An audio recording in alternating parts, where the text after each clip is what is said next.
What up, squad? What's poppin'? Is you ready for another reaction video? Okay, so we got Kendrick Lamar's Super Bowl performance, the hidden messages. We need to learn some of those because when we actually did this reaction, we did it during the Super Bowl. So we was excited. We were like the fans.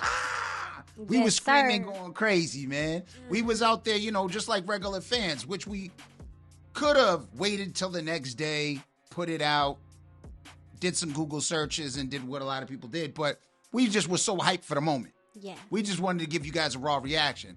But then they blocked it in the States, so we had to re-upload it. Mm-hmm. We did that, and then they actually unblocked it after I disputed it. So now we got two videos out. One with a bunch of blocked all over the screen, and then the other one that actually shows the performance. Mm-hmm. But we was excited. We wasn't worried about breaking down stuff. We was just worried about, the performance. The performance was great. What we caught little things. We caught some little things, you know what I'm saying? But we really wasn't, because it was in the moment. Yep. It was in the moment. It was really in the moment. That being said, if you're new to the channel, don't forget to comment, subscribe, thumbs up.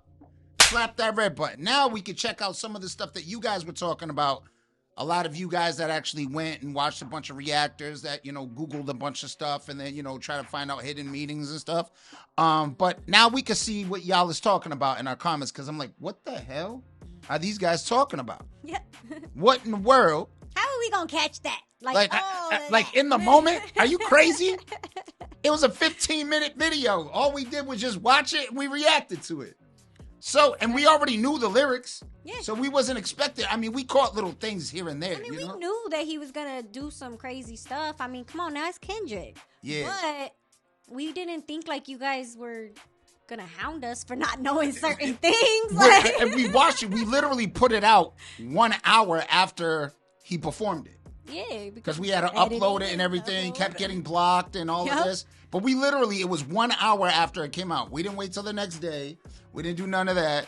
But hey, that being said, did I already say that? Yes, you did. All right, so let's just get into it. All right, let go. Now, Kendrick Lamar is currently trending after his Super Bowl performance, and for good reason. Ever since it was announced back in September that Kendrick was going to perform, the hype has been real. And now it finally happened, and people he showed his face talking about it. But here's the thing, most people only saw what was on the surface. What they missed was the deeper message Kendrick was sending. This performance wasn't just That was us. We only saw what was on the surface. So break it down, man. He finally, I've never seen this guy's face. I watched his channel, but I've never seen his face before. So I don't know when he started doing that. Put that in the comments. About entertainment. It was filled with subliminals, symbolism, and a statement that went way beyond the music. So in this video, we're breaking it all down. What Kendrick was really trying to communicate and why this might be one of the most important Super Bowl performances we've ever seen. Let's start with some of the basics, what I'd consider the less exciting but still important details. First, we have the A chain, which caught a lot of people's attention. Some fans believe the A could be a subliminal shot at Drake, referencing the A minor line from Not Like Us, or even Drake's real name, Aubrey. While there's definitely a possibility, if you ask me, I think this is more about Kendrick promoting PG Lang. PG Lang, the company Kendrick started in 2020, specializes in music, film, television, and creative production. If you take a look at their merchandise, they frequently use the letter A, making this seem more like a branded promotion rather than a direct shot at Drake. That being said, I wouldn't put it past Kendrick to include this, knowing people would speculate and tie it back to their beef. And that's another thing. That was another thing I was trying to say too. It's like with Kendrick, you can't really put nothing past him, but with Kendrick, everybody's going to speculate. Yeah. So we got a lot of stuff in our comments with a lot of speculations, which they both, granted, hold their own weight. You know what I'm saying? Because it is a lowercase a. Mm-hmm. You know what I mean? Minor. All of that stuff. So, and then plus it is, a PG Lane, emblem. You know what I mean? So we get it. We got it. That's what we thought it was. But people were coming in. No, it's this. It's A minor. It's this. I'm like, all right, cool. All right, great. Thanks for catching it. Sorry that we didn't think anything big about it. We literally... Because it's a small one. Nah, but come on. But overall, I think this was less about the drama and more about using the big stage in America to push his brand forward. And then we have Serena Williams crip walking, which is so petty but undeniably funny. This moment was, of course, a direct, calculated jab, considering Serena's history with Drizzy. Serena Williams and Drake used to date at one point, for anyone who doesn't know. Their connection first gained traction in August 2015 when paparazzi snapped them getting cozy at a Cincinnati restaurant. Before that, Drake had already been spotted courtside at her tennis matches, fueling speculation. However, things between Serena and Drake eventually soured. The exact reason, well, nobody truly knows. But what we do know is that in 2022, Drake took an unexpected shot at Serena's husband, Alexis Ohanian, on his collab album with 21 Savage, Her Loss. He did this on the track Middle of the Ocean, when he said, "Sidebar Serena, your husband a groupie. He claimed we don't got a problem, but no boo, it is like you coming for sushi." That was a blatant sign of disrespect, not just towards Alexis, but indirect. Oh, so she got a gripe with him anyway. I mean, hey, see, it shows both sides is petty. It shows when you a rapper, nobody's above petty when it comes to rapping. Exactly. Nobody's above petty. Exactly. I mean, and I'm here for it. And all the biggest ones are not above petty. I mean, think about it. Look at 50. He's still doing his petty. And when we say petty, people are like, not petty, genius. No. Petty is petty. And also, I did call Kendrick smart too, dorks. Y'all need to listen when I speak. Y'all always tell me to speak and you guys don't listen. I know when you speak because I'm probably talking too loud. Probably talking over you. Stop. Serena as well. And it was clear that she caught shade. Alexis Ohanian later responded on Twitter, brushing off Drake's comments while proudly embracing his role as a quote-unquote groupie for his wife and daughter. Very respectable man. Fast forward to the Super Bowl, and Serena's playful yet symbolic crip walking during Kendrick Lamar's performance almost felt like a subtle but satisfying clapback for the both of them. I think the deeper context definitely made it hilarious in its own right, whether intentional or not, which it probably was. It was another reminder that hip-hop and pop culture history always finds a way to resurface. So Serena, one of Drake's exes, and they obviously had a fallout. What a better way to send a message on the biggest stage than having her dance or crip walk to what is essentially the national hater anthem against Drake. Also, SZA was up on that stage with Kendrick, and for anyone who didn't know, SZA used to actually date Drake back in 2009. I said that. So there's that. For the Serena angle, there's also another layer to this moment. Serena did grow up in Compton before moving to Florida at the age of 9. So not only does she share hometown roots with Kendrick Lamar, but the fact that they came together collectively to embrace a song that openly disses Drake, that's a shot 100%. It almost felt like a full circle moment. Kendrick, the hometown hero, using his Super Bowl performance to take aim at an industry rival, and then Serena, who grew up in Compton, casually hitting the crip walk to the same song right there on national television. Aside from that, we have Kendrick That's crazy because one was dressed in red, the other one was in blue. I just figured that out just now. One was in red and one was in blue, so that's crazy. Conveniently turning into the camera as soon as he said, "Say Drake, I hear you say like Drake. Young. Better not go to Cell Block 1." Now that, I don't think there's anything particularly deep about that, but if you guys seen the look on this guy's face when he says that, I ain't really gonna say anything. Just look at this guy's face, bruh. His face I know. 8 a million times written over it, okay? Now that aside, let's actually go over the real shit now, okay? Look at this is something you're probably only gonna hear because nobody breaks this down like me. So how about drop a like on this video for your boy. So most people obviously paid attention to those surface level things like the A-Chain, Serena, and all that. Those things aside, this wasn't just a performance. This so-called performance, okay, this was actually a political statement. The show opened with none other than legendary actor Samuel L. Jackson introducing Kendrick Lamar. But this wasn't just an introduction. Samuel L. Jackson was dressed as Uncle Sam, the well-known symbol which is supposed to represent the U.S. government. So he's a physical embodiment of the government, okay? And that embodies authority, control, which is essentially the same system that Kendrick has been fighting for the entirety of his career, but most importantly of all, life. Kendrick Lamar has spent his entire career being critical of the systems in America that have contributed to so much of the pain Black America has faced. He's never shied away from addressing oppression, economic disparity, and systematic racism in his music. In fact, he dedicated an entire album to these themes in 2015 called To Pimp a Butterfly. One of the most striking examples of this is Wesley's Theory, the very first song on the album where Kendrick raps, "Anything to see, my name is Uncle Sam, I'm your dog. Motherfucker, you can't live at the mall. I know you're kind, that's why I'm kind. Don't have receipts, oh man, that's fine. Pay me later, wear those gators. Cliche, then say F your haters." Now this particular song is about the financial traps that have kept Black Americans stuck in a cycle of debt and economic struggle. Kendrick paints a picture of the U.S. government personified as Uncle Sam, luring young Black men into a false sense of financial freedom. You know what's crazy though? Speaking about that, if you guys see, there's an interesting video that they had back in the days. It was in the 50s to 60s. They actually showed how to sell to blacks.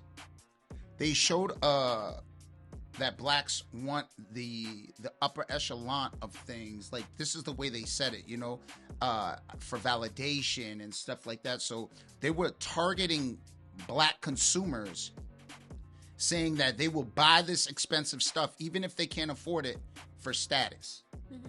There's actual video. I don't know exactly where it is, but I've seen it, and it showed this whole, you know, and they didn't say blacks, they said the other word back, you know what I mean? Mm-hmm. So it was crazy because they just showed the entire way how to sell to black people. You know what I mean? Yes. And it was like, you know, target them, and they want the upper echelon of stuff. You know what I mean? They want all of the luxuries, the goods, because it's a status symbol. Mm-hmm. And they said they're the easiest consumer to buy these because they care more about status than what they actually have. You know what I'm saying? In their pocket. They care about appearances more than what's in their actual bank account. Mm-hmm. This is crazy. There's an actual video on this. Check it out. I'm pretty sure some of you guys seen it. If you guys haven't, go check it out. Go look for it, because it's a real video and it's a real thing. They actually did target blacks and how to sell to them and how to get them into these big luxury brands that most of them probably couldn't afford at the time neither. You know what I mean? Because they weren't paying well back in the day, but they showed a way to do this and how to take money and keep you stuck in this cycle. Mm. You got to check that out. So it's actually interesting that he brings this up. Encouraging them to overspend, indulge in materialism, and accumulate debt, all while knowing that the system is designed to keep them from ever truly attaining wealth. Simply put, it's a trap. And Kendrick, being as intentional as he is, wasn't just referencing the song for nostalgia. His decision to have Samuel L. Jackson, dressed as Uncle Sam, introduce his Super Bowl performance was a callback to this very idea, reminding us that financial literacy, systematic racism, and the exploitation of black culture are still very relevant conversations today. Wesley's theory is a direct reference to actor Wesley Snipes, who famously went to prison for tax evasion. Kendrick used Snipes' situation as a metaphor for how the system sets up black artists, athletes, and entertainers to fail financially. Wesley Snipes was once one of the biggest actors in Hollywood, but after failing to pay millions in taxes, the American government came down on him hard. While tax evasion is a crime regardless of who commits it, Kendrick's point is that black celebrities are often placed in a financial trap, encouraged to spend recklessly, not given the tools for financial literacy, and then penalized harshly when they make mistakes. Kendrick's message in Wesley's theory is that the system doesn't just allow black success, it profits off of black success while making sure that the wealth never truly stays within the community. And that's where us as minorities have to do better to educate our community and educate the youngins coming up. Yeah. You know, a big problem with it is a lot of us, we find success so fast and we don't want to listen to nobody. But another problem is they ain't no big homies actually putting us on the game. Yeah. A lot of them want to keep it to themselves. Yeah. Or use it for their own benefits. But a lot of the big homies got screwed over back in the days and weren't seeing the type of money that a lot of these youngsters are seeing nowadays. They couldn't even dream about touching the money that these kids are getting signed to nowadays. Even though they're 360 deals, they're just being shown. These 360 deals are meant to keep you trapped. Yep. You know what I mean? But us as a community have to do better as far as educating the younger youth coming up. And definitely, we have to keep that within ourselves. They're not going to help us. Yep. The people on top ain't going to help us. They're not going to show us how to keep and maintain wealth. What we have to do is we have to, within ourselves, do it and work amongst each other. Mm-hmm. You know what I mean? So we have to educate the youngsters coming up. We have to even educate, if you a youngster and you got it all in control, you got to educate even the older heads. You know what I'm saying? You got to be able to, within yourself, have a sense of pride and say, you know what? I'm sick of getting scammed. I'm sick of my people getting scammed. Mm-hmm. I'm sick of all of this, BS. Let's start to build. Yep. And when we start doing that, that's when the value of where we live and the places where we live start to go up. Mm-hmm. Why don't we buy up a lot of the places in the hoods, you know what I'm saying, and rebuild? Yep. And do stuff like that so we have our own. Yep. The government gives opportunities, loans, and access to luxury, but then punishes those who don't navigate the system correctly. It's a cycle, one that's intentionally designed to keep black people chasing wealth without ever achieving true financial independence. And when you bring this back to the Super Bowl performance, the symbolism becomes even clearer. Samuel L. Jackson as Uncle Sam wasn't just a random creative choice, it was a statement. Kendrick was showing that the same oppressive forces he's been rapping about for years are still at play, even on one of America's biggest stages while he's on that stage. Essentially, Kendrick is saying the same forces that allowed me to get on the stage, the ones that helped me get to my success and wealth, are the same forces still controlling the game while I'm performing on this stage. It's a paradox. Kendrick is saying that, hey, I know that I'm benefiting from the system, but he's also a product of the system's constraints. Alright, we're not playing that entire clip, man, because they're trying to get my motherfucking coins out here, bro, and I'm not gonna let that happen. And that's why Samuel L. Jackson, representing the U.S. government, injects himself into the performance by saying, too loud, too reckless, too ghetto. This moment isn't just about performance theatrics. It's a direct critique of how black expression is often policed and commodified. It's the system allowing Kendrick to exist, but only under certain conditions. The message is clear. Be successful, but not too successful. Speak out, but not too loud. Stay in line, play the game, and don't disrupt the system that benefits you. Now, the game he's referring to is the entertainment industry itself. The same industry that uplifts, but of course exploits black artists at the same time. It's the idea that as long as you're making money for the system, you're welcome. But the moment you challenge it too much, you become a problem. Kendrick has played this game masterfully throughout his career. He's managed to critique the system while still thriving within it. But at the Super Bowl, one of the biggest stages in America, he's making it clear. I know exactly what this is, and I know exactly how much freedom I actually have. Now, this is where Drake comes into the picture. Drake is a Canadian guy who, unlike Kendrick, has never been positioned as a revolutionary or a disruptor. He plays the game effortlessly, adapting to every trend, every industry shift, and every cultural moment without ever truly challenging the system. The battle between Kendrick and Drake isn't just about music or two rappers going at each other. It represents something bigger. It's yin versus yang, good versus evil, authenticity versus industry manipulation. Kendrick is the artist who constantly critiques the system, calling out its flaws and exposing its traps. Drake, on the other hand, is the artist who thrives within the confines of the system. So you could kind of parallel that. That's synonymous if you think about Rockefeller. If you think about Dame Dash and you think about Jay-Z. Mm-hmm. Jay-Z got rid of Dame Dash because Dame Dash was like a Kendrick. He was loud. He was boisterous. He was like, yeah, he kicked the record labels in the nuts all the time. Mm-hmm. He had no problem doing that. And that's why Jay-Z got rid of him. Mm-hmm. That's why he had him escorted out of Def Jam. Mm-hmm. Because Jay-Z went along to get along, like kind of like Drake did. And that's why Jay-Z's at the status he's at. But Dame Dash wasn't trying to hear it. Mm-hmm. Dame Dash is like, yo, you ain't taking all our coins. You ain't doing this. And that's the reason why they ended up splitting up, is because they couldn't see eye to eye, because Dame Dash wasn't trying to hear the couple of dollars they was trying to give them, and he wasn't trying to work for nobody. He was like, we built this on our own. We did this before you. Mm-hmm.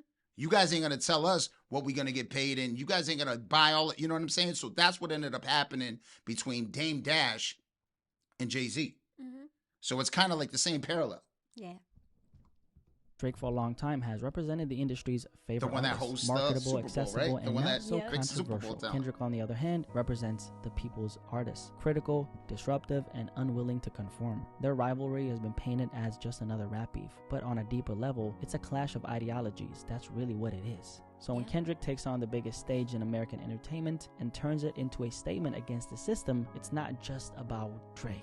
It's what he symbolizes. It's Kendrick reminding the world that the industry rewards those who play the game and silence those who question it. And by performing Not Like Us, he made sure that message was loud and clear. Now later on, before Kendrick is about to perform Peekaboo, Samuel L. Jackson delivers the line, "I see you brought your homeboys with you." The old culture cheat code, scorekeeper, deduct one life. This is more than just a random transition. It's a loaded statement. This moment ties directly into the overarching theme of the performance, the battle between playing the game and challenging the system just enough. I see you brought your homeboys with you. On the surface, it acknowledges Kendrick bringing his team, his culture, and most importantly of all, his people to the stage. But coming from Samuel L. Jackson, who's playing Uncle Sam, the symbol of the U.S. government and the industry's power, it carries a condescending tone. It suggests that Kendrick is leaning on the strength of his roots, his community, and black culture to make an impact. It's almost as if Uncle Sam is saying, oh, so you're using your people, your authenticity, your blackness as a way in?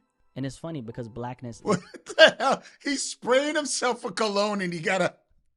What is up with the banana on your head, bro? is literally your the source of attention. everything in the entertainment industry. Music, style, culture. But when it comes to the image that the industry wants to represent, it's often watered down, controlled, or repackaged to be more digestible for mainstream audiences. Hip-hop, R&B, and black culture as a whole have shaped every major movement in music and entertainment. Yet the industry has historically treated black artists as both the foundation and the afterthought. Black artists are expected to innovate, set trends, and define culture. But when they become too outspoken or too disruptive or too unapologetically black, they're met with resistance. And this is that resistance at play. When Samuel L. Jackson as Uncle Sam dismisses Kendrick's authenticity as just a cultural cheat code, it reflects how the industry uses black culture while trying to control who gets to profit from it. So this could be a subtle dig at how the industry exploits black culture, allowing artists to bring their background into the mainstream only when it benefits the system. Also, he's performing peekaboo, so let's talk about the white outfits, okay? Because those white outfits right there is definitely more than just a fashion choice. If you follow Kendrick's career, you know that he doesn't do anything without intention. In a situation like this, there's a strong argument that this was a direct reference to the KKK and the idea of America.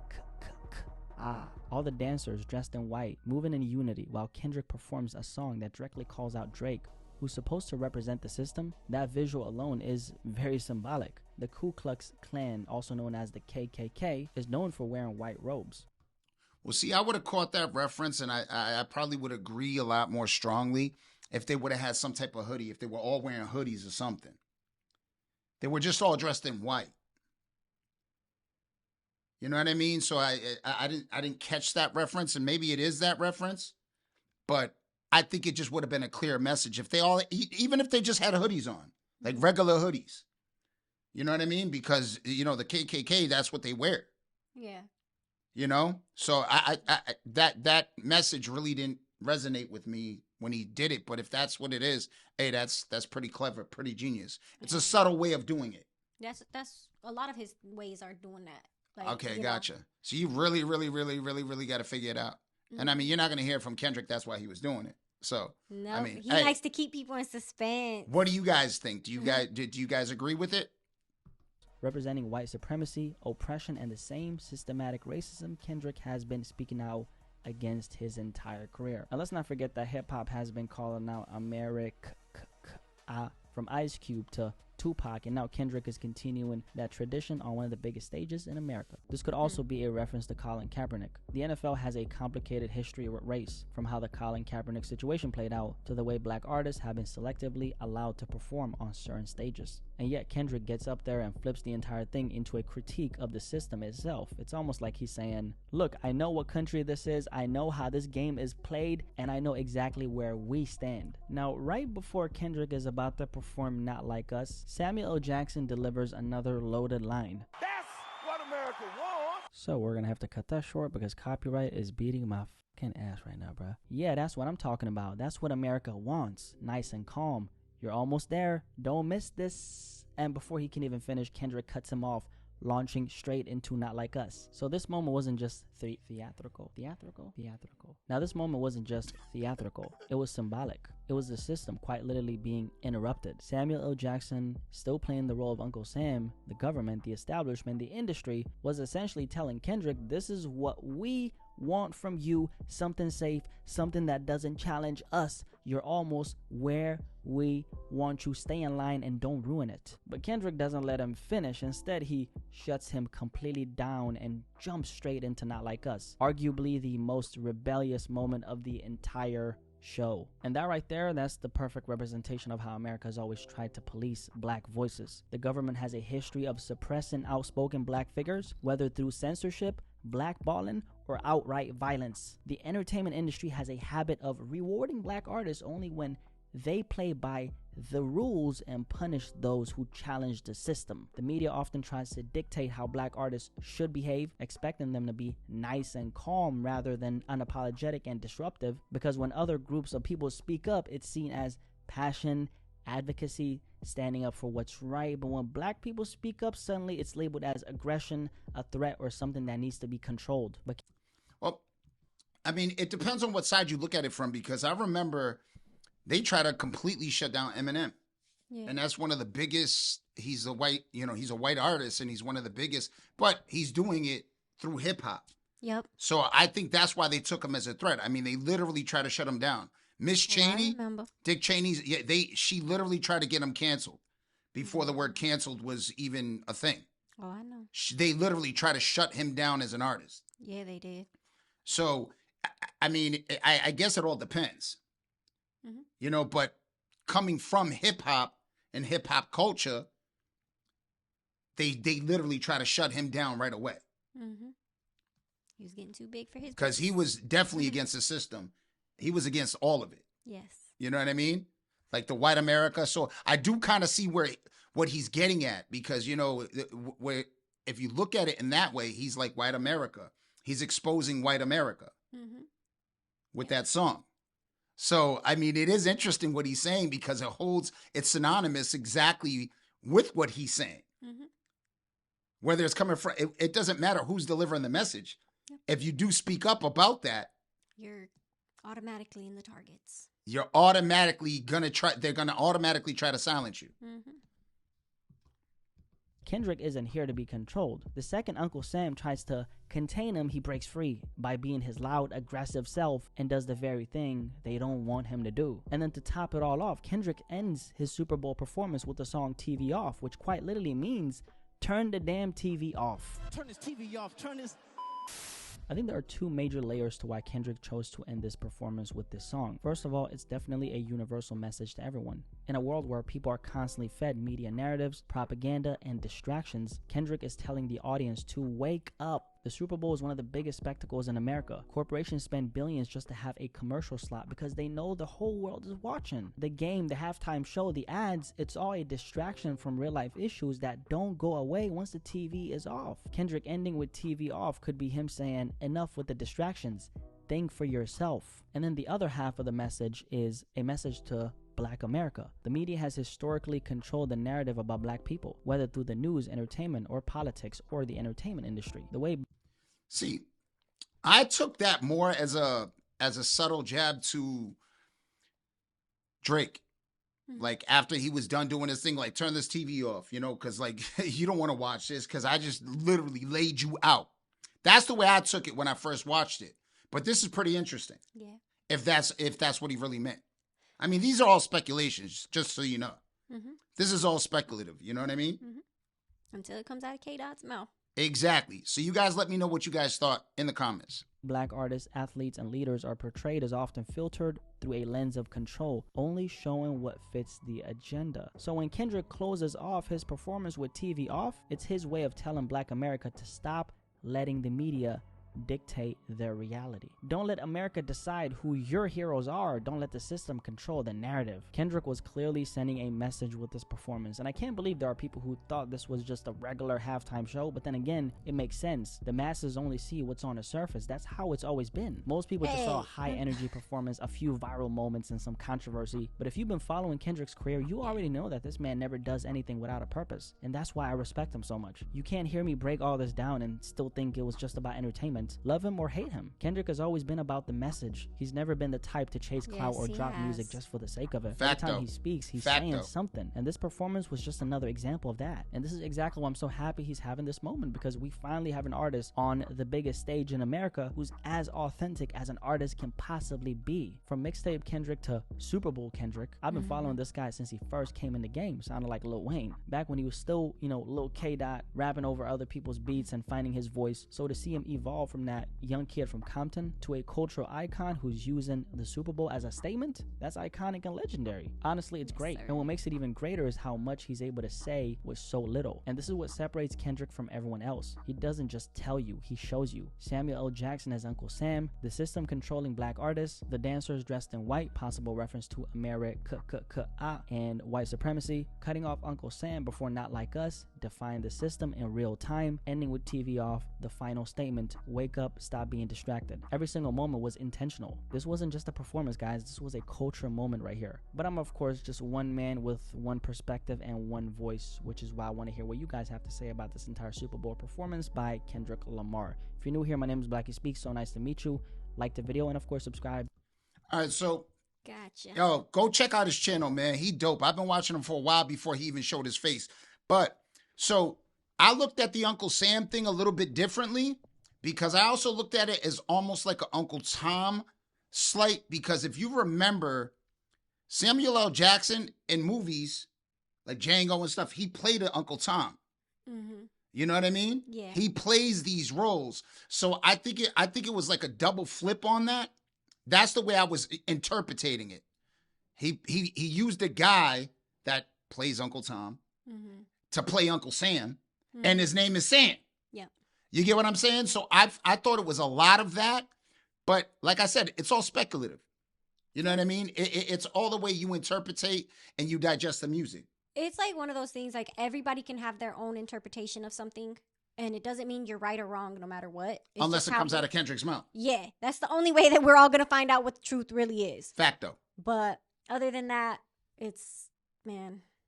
So what do you guys think? Do you guys agree? Or Do y'all have what is your something interpretation of certain things that was said on this reaction? And let us know in the comments what your feelings are and what you thought. Mm-hmm. And how many of y'all loved that Super Bowl performance and how many of y'all hated it? Let us know. Loved it. That being said, if you're new to the channel, don't forget to comment, subscribe, thumbs up. Slap that red button.